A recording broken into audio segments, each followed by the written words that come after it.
L'Afrique, connue pour ses richesses naturelles, n'a pas fini de subir toutes sortes d'exploitations, et ceci au détriment de sa population. C'est le cas du Mali, où la richesse du sous-sol ne profite pas assez à l'État et même aux Maliens. Ainsi, dans l'optique de pallier à cette situation, en luttant contre l'exploitation frauduleuse des ressources, le ministère des Mines, de l'Énergie, de l'Eau, avec l'appui du ministère de la Sécurité et de la Protection civile et du ministère des Transports et des Infrastructures, a effectué au courant du premier semestre 2022 une mission d'envergure de contrôle sur le terrain. Si l'on s'en tient au Conseil des ministres du 5 octobre dernier,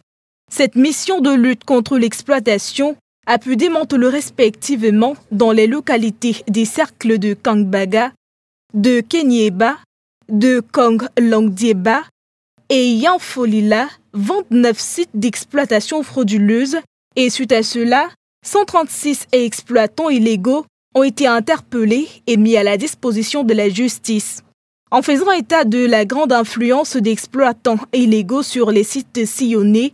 le ministère a également souligné que ces exploitants illégaux, en plus de causer d'énormes dégâts environnementaux, spolient le pays d'une quantité importante de devises. En Afrique en général, il est courant d'entendre en effet que les ressources minérales sont une malédiction plutôt qu'une bénédiction. Des pays riches en ressources naturelles, comme la République démocratique du Congo, la Zambie, la Mozambique, la Mauritanie ou la Guinée, vivent un paradoxe troublant de pauvreté dans l'abondance.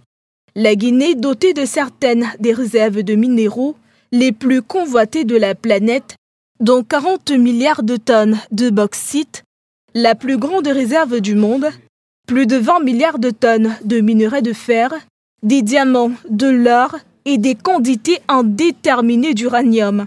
Mais 55% des 11 millions d'habitants de la Guinée vivent avec moins de 1,25 $ par jour, indique la Banque africaine de développement, en abrégé BAD.